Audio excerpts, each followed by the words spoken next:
Il était une fois, dans la ville animée d'Otu, une femme qui incarnait la perfection absolue. Eoma. Son nom résonnait comme un sortilège dans les conversations des marchés bondés, des salons huppés et des ruelles sombres. Elle était la dame qui faisait tourner les têtes avec une grâce presque surnaturelle. Quand elle passait, les hommes s'arrêtaient net, le souffle coupé, les yeux rivés sur sa silhouette élancée. Les femmes, elles, s'immobilisaient, un mélange d'admiration et de jalousie dans le regard. On murmurait à son sujet, sa beauté, sa grâce, son charme irrésistible. Tout chez elle était parfait, comme sculpté par les dieux eux-mêmes. Sa peau lisse brillait comme l'eau calme d'un étang sous la lune, son sourire éclatait comme le soleil de midi, illuminant les cœurs les plus froids. Elle n'avait jamais manqué de rien, surtout pas d'homme. Il l'aimait avec une ferveur désespérée, se jetant à ses pieds, prêt à tout sacrifier pour un instant de son attention. « Je ferais n'importe quoi pour l'avoir », disait-il, les yeux brillants. Chaque homme voulait être celui qui lui tiendrait la main, qui se prétendrait sien. Mais aucun ne durait, c'était la règle imposée par son père, le chef Eno, un homme par an, chaque Saint-Valentin. Eoma avait grandi sans mère, élevé par Eno, un homme riche et respecté dans la société d'Otu. Il lui avait offert le meilleur, éducation raffinée dans les écoles privées, style de vie luxueux, privilège qu'aucune autre fille ne pouvait rêver. Mais Eno était un homme aux traditions rigides. Chaque année, avant la Saint-Valentin, il appelait Eoma. Elle s'asseyait devant lui comme une petite fille, malgré son âge adulte, et il répétait les mêmes mots. « Eoma, ma fille, tu n'as pas de mère pour te guider. L'homme que tu amènes doit mettre sa vie à l'épreuve. Ramène-le à la maison avant la Saint-Valentin pour que je vois s'il en est digne. » Eoma n'avait jamais questionné cela. Pour elle, c'était simple. Son père voulait le meilleur, voulait connaître l'homme qu'elle aimait, s'assurer de sa sécurité. Elle obéissait toujours. Elle ramenait son petit ami, le présentait à Eno. Le vieil homme souriait, posait des questions calmes. « Où travailles-tu ? Que fais-tu ? Quels sont tes souhaits pour l'avenir ? Comment te sens-tu à propos de ma fille ?» Il écoutait attentivement, hochant la tête. Puis la visite finissait et Eoma partait avec son amant, sans y réfléchir à deux fois. Mais il y avait quelque chose d'étrange, un détail qui intriguait sans alarmer. Pour la Saint-Valentin, Eoma offrait un cadeau spécial à son amoureux. Pas de parfum coûteux, pas de montre en or, pas de vêtements chics. Juste un petit préservatif, soigneusement emballé dans un papier élégant, toujours identique. Les hommes riaient au début. « Un préservatif ? C'est mon cadeau de Saint-Valentin ?» Il secouait la tête, amusé. Eoma souriait mystérieusement, « C'est spécial. Utilisons-le ce soir. » Et il le faisait, séduit par son charme. Ce qui se passait ensuite restait un mystère. Après l'avoir utilisé, quelque chose arrivait. Quelque chose qu'aucun d'eux n'avait prévu. On en parlait en ville, mais personne ne se doutait de rien. Comment pouvait-il ? Eoma était trop belle, trop charmante. Pour le monde, elle n'était qu'une femme qui prenait plaisir à l'amour, passant d'un homme à l'autre sans attache. Personne ne connaissait la vérité. Eoma elle-même ne la questionnait pas. Les années avaient forgé cette routine. Eoma, orpheline de mère, voyait en son père un protecteur infaillible. Eno veillait sur elle, lui assurant une vie sans nuages. Mais derrière cette façade paternelle se cachait un test bien plus sinistre que l'amour. Le premier à en faire les frais fut Aadi, un jeune banquier ambitieux, profondément amoureux d'Eoma. Ils formaient un couple parfait aux yeux de tous. Ces deux-là vont se marier, ils sont faits l'un pour l'autre, disaient les gens. À l'approche de la Saint-Valentin, Eoma fit comme toujours, elle emmena Aadi chez Eno. Le chef l'accueillit avec un sourire calme, posa ses questions habituelles. Aadi répondit avec confiance, parlant de son amour pour Eoma, de ses plans, de ses rêves. Eno acquiesça, l'observant de près. La visite terminée, Eoma et Aadi partirent. Elle était heureuse, papa l'aime bien. Le soir, Aadi l'emmena dans le meilleur restaurant d'Otu. Ils rirent, se tinrent la main, parlèrent d'avenir. Puis, comme la nuit s'étirait, Eoma se pencha. Ne rentrons pas ce soir. Réservons un hôtel, juste nous. Aadi sourit, amoureux. Tout pour toi. Ils prirent une chambre luxueuse, lit confortable, lumière dorée. Tout était parfait. Dès leur arrivée, Eoma fouilla dans son sac, sortit le petit paquet. « J'ai quelque chose pour toi. » Aadi déballa le préservatif, rit. « C'est ça, ton cadeau ?» Eoma hocha la tête. « Je veux que cette nuit soit spéciale. Utilisons celui-ci. » Il ne refusa pas. Il lui faisait confiance. Cette nuit-là, ils firent l'amour. Au matin, Aadi était mort. Son corps gisait dans le lit, aucune blessure, aucun signe de lutte. Son visage paisible, comme s'il s'était endormi. Eoma était partie avant le lever du soleil. Elle apprit la nouvelle plus tard, courut chez elle, essoufflée, tremblante, larmes aux yeux. « Papa, Aadi est mort. Nous étions ensemble la nuit dernière. » Eno la serra doucement. « Ce n'était pas pour toi, ma fille. Tu en trouveras un autre. » L'affaire s'arrêta là. Pas de questions, pas de police. Personne ne se demanda pourquoi. La vie continua, une vie éteinte balayée sous le tapis. Les gens passèrent à autre chose, oublièrent. Puis vint une autre Saint-Valentin. Les années se succédaient, et l'histoire d'Eoma restait inchangée. Un homme après l'autre, chaque Saint-Valentin apportait un nouvel amour, un homme qui l'adorait, qui la voyait comme son rêve incarné. Le 14 février, elle l'emmenait chez Eno. Le chef l'accueillait chaleureusement, souriait, hochait la tête, posait ses questions habituelles. L'homme partait avec Eoma, convaincu d'avoir trouvé son avenir. La nuit venue, dîner romantique, rire, murmure doux. Ne partons pas à la maison. L'homme acceptait, réservait un hôtel. Au moment intime, Eoma fouillait son sac, sortait le petit cadeau emballé. Je t'ai apporté quelque chose. Il l'ouvrait, souriant, un préservatif. Par le matin, il était mort. Aucune blessure, aucun signe de lutte. Eoma disparut, puis en pleurs chez son père. Elle pleurait chaque fois, mais ne demandait jamais pourquoi. Elle se disait que c'était le destin, que l'amour n'était pas pour elle, qu'elle était maudite. Elle n'avait jamais vu le schéma, jamais questionné la mort qui suivait son amour. Dans OTU, on murmurait. Pourquoi Eoma change-t-elle de petite amie chaque année? Comment se fait-il qu'aucun ex ne parle jamais d'elle? Mais personne n'osait poser de questions. Elle était trop belle, trop gracieuse, trop intouchable. Qui soupçonnerait une femme comme Eoma? Après Ahadi vint Thomas. Plus âgé, plus sage, un homme d'affaires qui avait voyagé, vu le monde. La seule chose nouvelle pour lui fut Eoma. Dès qu'il la vit, il fut perdu. Il la désirait pour toujours. Eoma, tu es la femme que j'attendais. Un soir, il déclara. Je veux t'épouser. Elle sourit. Allons-y doucement. Mais au fond, elle savait. La Saint-Valentin approchait. Elle le ramena chez Eno. Le chef l'accueillit comme un vieil ami, serra la main, posa les questions. D'où viens-tu? Que fais-tu? Quels sont tes projets pour ma fille? Thomas répondit avec assurance. J'aime son passé, je veux construire l'avenir avec elle. Eno hocha la tête, yeux calmes, illisible, un homme bon. La visite finie, ils partirent. Le soir, Thomas emmena Eoma à un dîner romantique, nourriture chère, musique douce, bougies. Il lui tenait la main, je t'aime. Un jour, nous nous marierons. Je te donnerai tout. Eoma sourit. La nuit s'étira, elle se pencha. Approchons-nous. Réservons un hôtel. Je ne veux pas rentrer. Thomas illumina. Pour toi, mon amour. Chambre de luxe, air chaud de rire. Eoma sortit le paquet. Un cadeau spécial pour ce soir. Thomas déballa, sourit narquois. Préservatif?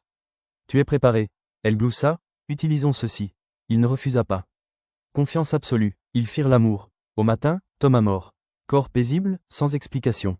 Eoma partit avant l'aube. Plus tard, elle rentra en courant, larmes aux yeux. Papa, pourquoi ça continue? Thomas est mort, comme a dit. Eno la serra. Certains hommes ne sont pas faits pour toi, ma chérie. Tu en trouveras un autre. Encore, pas de question. Une autre Saint-Valentin passa, un autre homme disparut. Le monde tourna. Les années accumulèrent les victimes. 7 en tout, chaque fois le même, présentation, dîner, hôtel, cadeau, mort. Eoma pleurait, croyait au destin. Eno consolait, prospérait. Sa richesse grandissait, ses terres fructifiaient. Personne ne reliait les points. Eoma restait l'icône intouchable d'Otu. Mais derrière ce cycle se cachait le secret d'Eno. Des années plus tôt, il n'était pas riche. Ses entreprises en faillite, sa fortune fuyant comme sable. Désespéré, il s'enfonça dans la forêt interdite, trouva Varlo, sorcier de magie noire. Donne-moi des richesses, rends-moi grand. Varlo sourit. Donne-nous celui que tu aimes le plus. Eno pensa à sa femme, mère d'Eoma. Il refusa d'abord, mais la misère le brisa. Une nuit, pleine lune, il l'emmena dans la forêt.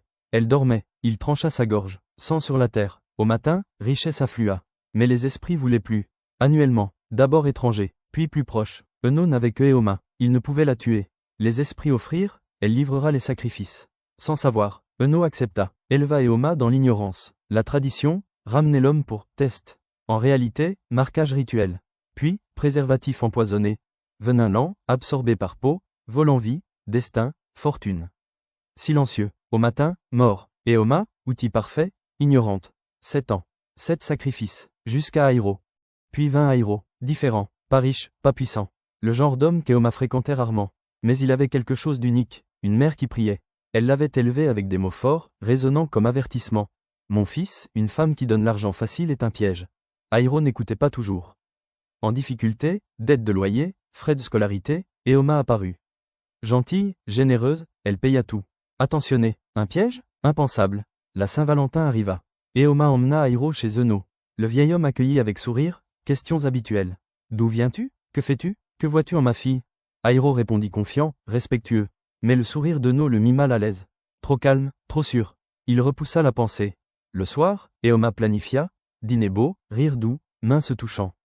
Nuit épaississant, elle se pencha. Allons à l'hôtel. Airo accepta. Mais avant d'entrer, il fit ce que les autres n'avaient pas. Appela sa mère. Debout dehors, téléphone à l'oreille.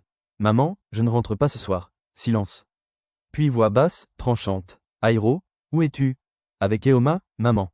Elle répéta lentement. Laisse tomber et rentre maintenant. Airori, juste une nuit avec ma femme. Voix changea, ferme. Rentre. Il fronça. Pourquoi agis-tu comme ça? Je t'avais dit. Mon esprit n'est pas en paix. Souffle instable. Rentre maintenant. Airo secoua tête. Rien ne va mal. C'est la Saint-Valentin. Voix brisée. Airo, mon fils, s'il te plaît. Je t'en supplie, si tu m'aimes, ne dors pas ce soir. Rentre. Poids sur poitrine d'Airo. Elle n'avait jamais supplié. Avant qu'il parle, Eoma prit le téléphone, voix taquine. Tu dois demander permission à ta mère? Main douce sur poitrine, doigt chaud cerclant peau. Tu es un homme, pas un petit garçon. Toujours besoin de permission pour être avec ta femme? Sourire enroulé, yeux fixés. Airo hésita, dit bonne nuit, raccrocha. Eoma chuchota. Où veux-tu que ta mère te contrôle à jamais? Airo regarda téléphone. Maman, je te parle demain. Airo, ne fais pas ça. Clic. Sa mère serra téléphone contre poitrine, cœur battant. Fermé à yeux, ça fait ça à genoux. Pria, mon Dieu, mon Père, mon Sauveur, sauvez mon fils. Voix tremblante, esprit fort. Où qu'il soit, quel mal l'attend, Seigneur, délivre-le. Balança, lèvres rapides, mots en chuchotement, cris, hurlements, pas mon fils. Pas mon fils. Pria de toute force, cœur entier. Elle savait quelque chose arrivait. Airo entra hôtel, souriant, ignorant sa mère combattant pour sa vie. Hôtel parfait, lumière sombre, air chaud. Eoma sourire éclatant. Airo détendu, se dit inquiété pour rien. Elle servit à boire, rire, parler à venir. Puis, comme toujours, Eoma plongea main dans sac, sortit petit colis emballé. Le plaça dans main d'Airo. Cadeau spécial pour ce soir. Voix douce, enjouée. Il déballa, préservatif. Quelque chose profond cria, danger. Poitrine serrée, doigt froid. Pourquoi celui-ci? J'en ai un. Voix stable, perçante. Sourire d'Eoma s'effaça bref instant. Airo vit, mais c'est mon cadeau, utilisons-le. Airo fronça, cœur battant. Eoma, pourquoi insistes-tu? Elle force à rire, mais yeux vides.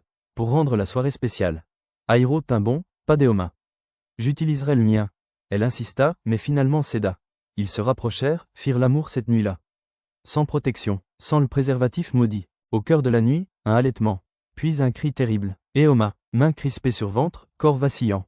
Cri comme animal souffrant. Lâcha à genoux, doigts griffant sol. Vomit sang épais, sombre. Tomba, sang coulant bouche, tachant sol, robe, main. Corps tordu, convulsant. Airo recula, esprit ébullition, au secours. Qu'est-ce qui se passe? Elle ne répondit pas, yeux renversés, corps convulsant. Eoma, femme emmenant tant d'hommes à mort, bataillait maintenant pour sa vie. Airo gelé, ce n'était pas normal. Autre chose. Personnel précipita dedans, mais vit Eoma au sol, tremblante, vomissant sang. Arrêtèrent, pas cri, pas panique. Regardèrent fixement. Ils connaissaient. Chaque année, elle venait, amenait homme. Par matin, homme mort. Toujours 15 février. Maintenant, première fois. Pas l'homme au sol, elle. Personne toucha, bougea. Une chose, appelèrent chef Eno. Eno arriva, visage calme, main ferme. Mais entra, vit Eoma par terre, haletante, suffocant dans sang. Corps raidi, lèvres, mains tremblantes. Il savait, rituel échoué. Airo censé mourir. Airo survécu. Signifiait une chose. Elle a sa place. Airo là, tête tournant, cœur battant. Que se passe-t-il? Qu'est-ce qui ne va pas chez elle? Eno pas répondit. Poitrine soulevant, yeux fuyants, esprit calculant. Directeur hôtel avança, voix froide. Chef Eno, dites-nous la vérité. Qu'arrive-t-il à votre fille? Pièce silencieuse. Personnel, manager, Airo regardèrent vieil homme. Sous pression, poids moment, Eno avoua. Il y a des années, pas toujours riche. Homme en difficulté, terre sèche, entreprise faillite, fortune fuyant. Désespéré, nuit, enfonça forêt profonde. Trouva Varlot, puissant, ancien, magie noire. Tomba à genoux, donne-moi richesse. Rends-moi grand. Sorcier sourit. Veux richesse? Eno pleura. Oui, n'importe quoi. Acquiesça, donne-nous celui aime le plus. Cœur arrêté, pensée femme, soutenue, mère-enfant. Pas pu, mes jours passèrent, terre plus sèche, affaires effondrées, misère avalant. Pas choix, nuit, emmena femme forêt sombre. Dormait, atteignir endroit pleine lune, tranche à gorge. Sang répandu terre, souffle disparu vent. Matin, riche, affaires prospérèrent, trésor déferla. Mais esprit pas fini. Voulait plus, chaque année, venait. Plus, début, trouva étranger, homme autre ville, pas manqué. Mes jours, esprit, plus proche cœur. Rien resté sauf Eoma, pas pu tuer fille. Esprit offrir autre, elle apportera sacrifice pour toi.